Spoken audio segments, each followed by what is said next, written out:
the 20th of December 1992, the world saw what became the best home console belt-scrolling fighter for years to come, and maybe still. This is Battle of the Ports, Bare Knuckle II, otherwise known as Streets of Rage 2 for the Sega Mega Drive. Now many think that Bare Knuckle 2 and the original and Part 3 were developed by Sega, however they were actually developed by Ancient Corporation. In this second installment, Axel and Blaze return, but Adam is nowhere to be seen. He has been kidnapped by Mr. X.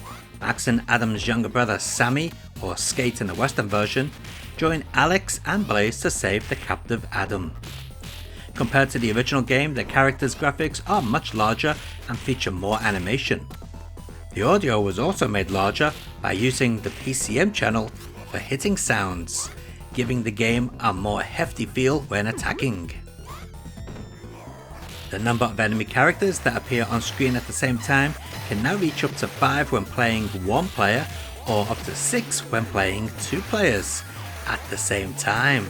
That's an improvement of the original's 3 or 4 characters. Each character's special attacks have been changed from the previous game to give each character more variety. Some can withdraw the character's energy, although some do not. This adds to the strategy in thinking of which special move to use and when. Is it worth sacrificing some energy or going with one of the less powerful special moves and retaining that energy? Bare Knuckle 2 is an excellent game that is only further enhanced by the ultra high quality techno tracks of Yuzo Koshiro. It's just a shame he went a bit too experimental in Bare Knuckle 3, because the music does help set the mood and feel of a game. Maybe this is why many people prefer Bare Knuckle 2 over Part 3.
On the 23rd July 1993, we saw the Game Gear release of Bare Knuckle 2, coming to us on a 4 megabit cartridge and ported by Nihon System House.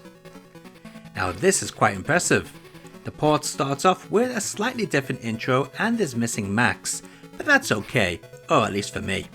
I never choose to slow hefty characters in fighting games.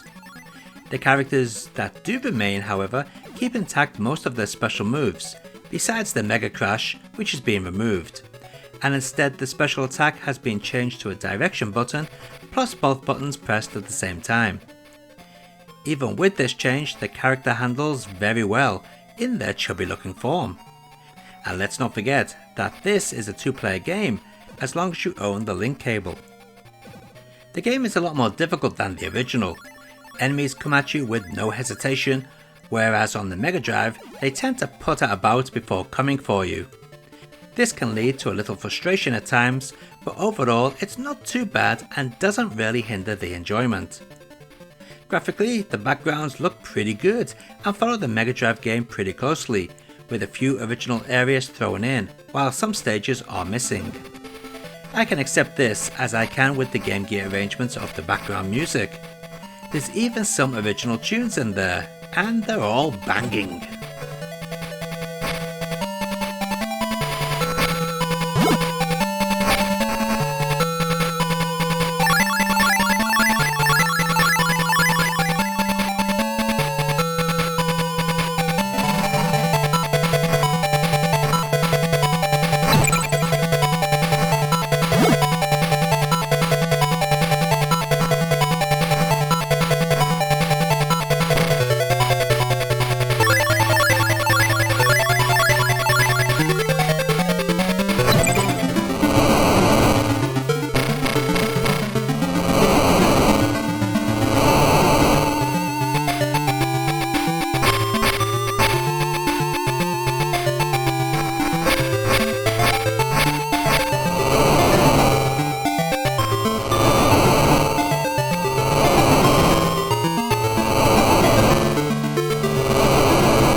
In February 1994, the Master System also received the port of Streets of Rage 2, but only in Europe.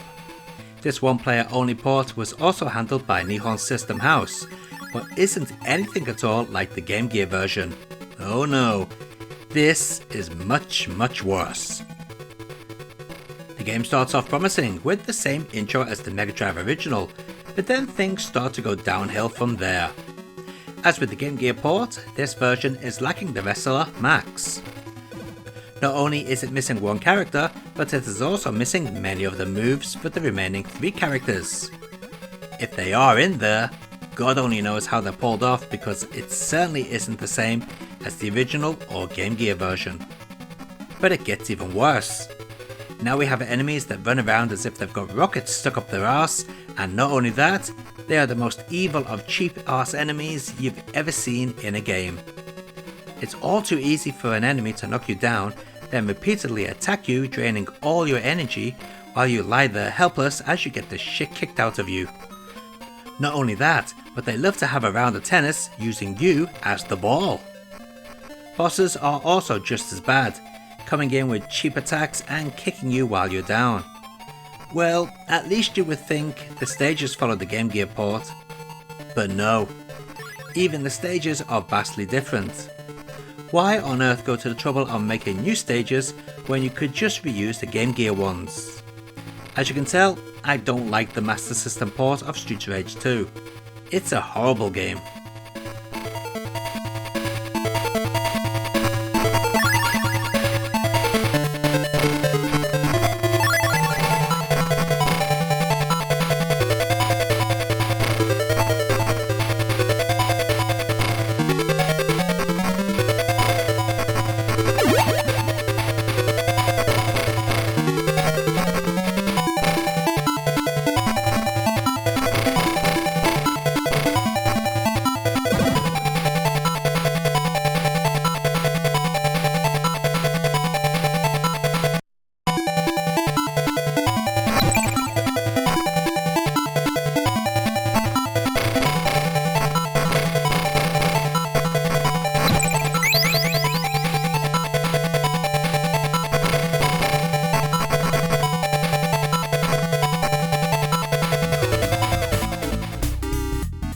Now this is a very odd one. What you are looking at here is an unreleased game by Samsung for the Sega Mega Drive. This is said to be a 100% original idea by Samsung. However, notice the copyright date of 1993, 1 year after Bare Knuckle II.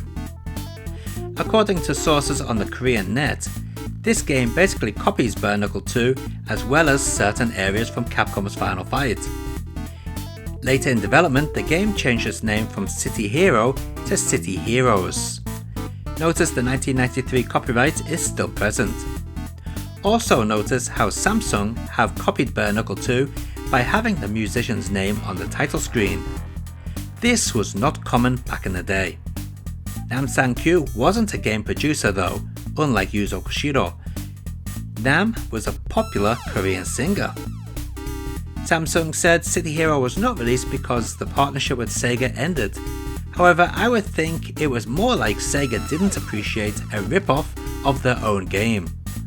Also, the ending of the whole partnership doesn't make sense, since Samsung also released the Saturn in Korea 3 years later.